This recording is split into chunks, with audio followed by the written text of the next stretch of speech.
정부의 생활인구 도입으로 지방 소멸 위기를 맞은 지자체들이 생활인구 유치에 사활을 걸고 있습니다.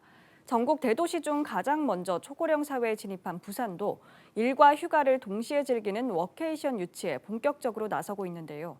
인구 감소 지역의 생활인구를 늘리는 대안이 될지 관심이 모아지고 있습니다. 박재한 기자의 보도입니다.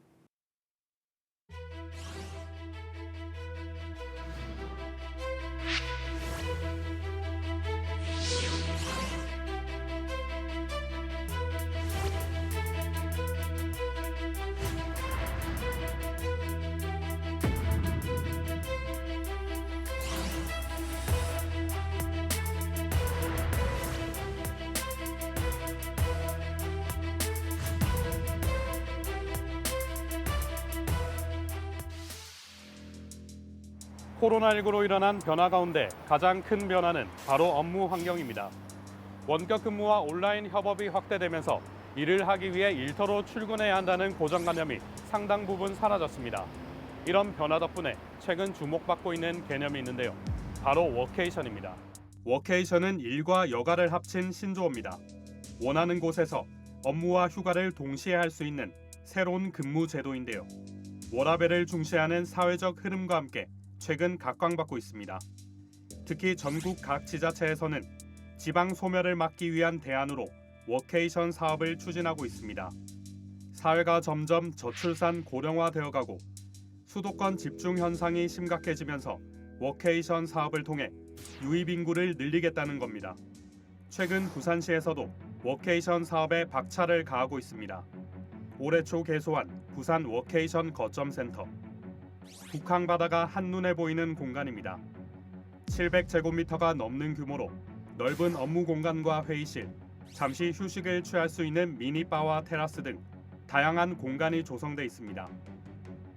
저희 부산 워케이션은 아무래도 다른 워케이션보다는 관광보다 비즈니스에 좀 더 초점을 두고 있는 상황이고요.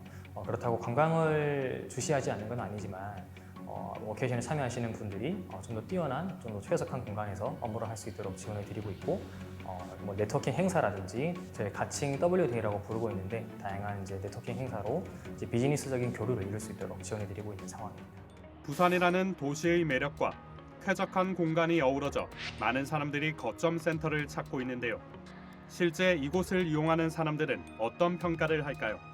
처음에 왔을 때보다도 이용자가 확실히 많이 늘은 거를 볼 수가 있거든요. 다른 지역에서 내려오시는 관광객 플러스 워케이션을 이용하시려고 하는 분들도 모르는 명소들이 이제 눈에 들어오시겠죠. 예를 들면 영도의 흰여울 마을이라든지 동구의 이런 삼복도로 숨겨진 바다들도 되게 좋은 데가 많더라고요. 그런 거를 아시게 되면서 부산을 조금 더 좋아하고 애착을 가지지 않으실까. 최근 업무 트렌드에 맞춘 워케이션 사업. 전국 지자체에서는 관광객 유치와 생활인구 유입, 그리고 지역 소비 활성화라는 일석삼조의 효과를 기대하고 있습니다.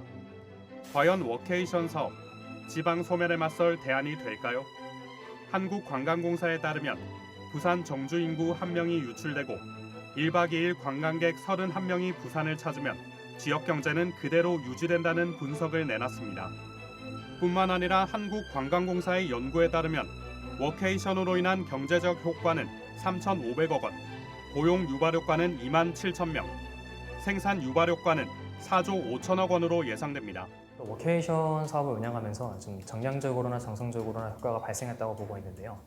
정량적으로는 실제로 워케이션 참여하시면서 소비하시는 그런 분들이 경제 파급 효과를 불러일으키고 지역 상권과 지역 관광을 활성화시킬 수 있다는 그런 장점이 있을 것 같고요.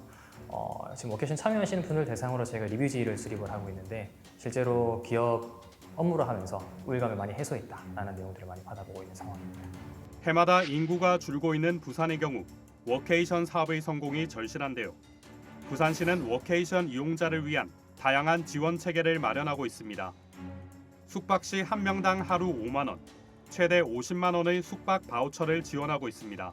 또한 부산 지역에서 휴양을 즐기기 위한 5만 원 상당의 관광 바우처도 마련했습니다. 이와 더불어 부산에서 창업을 하거나 기업 이전 혹은 지사 설립을 원하는 기업이라면 스타트업 육성 전문기관인 부산 창조경제혁신센터의 다양한 지원을 받을 수 있습니다. 하지만 전국 각 지자체에서 워케이션 사업에 뛰어든 만큼 부산만의 차별성을 갖추는 노력이 필요한데요. 앞으로 어떤 노력이 필요할까요?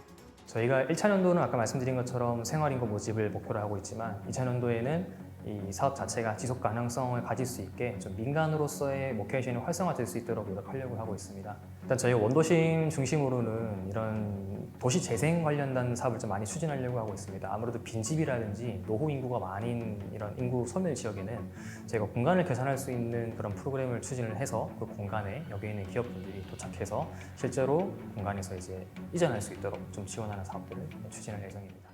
워케이션 사업의 시작은 순조롭다는 평가가 대부분이지만 전국 각 지자체와 경쟁하고 있는 상황입니다.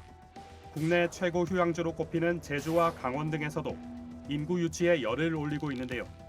부산 워케이션 사업이 차별성을 갖춰야 하는 이유입니다. 기업이 되게 적극적으로 나서는 기업이 주도하는 방향으로 좀 패러다임 전환이 필요하다. 그러기 위해서는 기업이 이런 부분의 어떤 유연한 노동 문화를 조금 적극적으로 장려하는 그런 문화의 어떤 개선 이런 것들도 좀 적극적으로 필요하고 기본적으로 이 쉽게 워케이션을 할 수 있게 하는 어떤 사회적인 인프라들 이런 것들을 좀 적극적으로 중앙정부나 지방자치단체가 나서서 지원하고 1990년대 중반 400만 명을 넘봤던 부산 인구. 이제는 330만 명 선 붕괴를 눈앞에 두고 있습니다. 2021년에는 행정안전부에서 부산의 동구와 서구 영도구를 인구 감소 지역으로 지정하기도 했는데요. 지방 소멸이라는 암울한 전망이 나오는 현실 속에 워케이션 사업이 지역 발전의 작은 불씨가 될 수 있기를 바랍니다. BTV 뉴스 박찬입니다.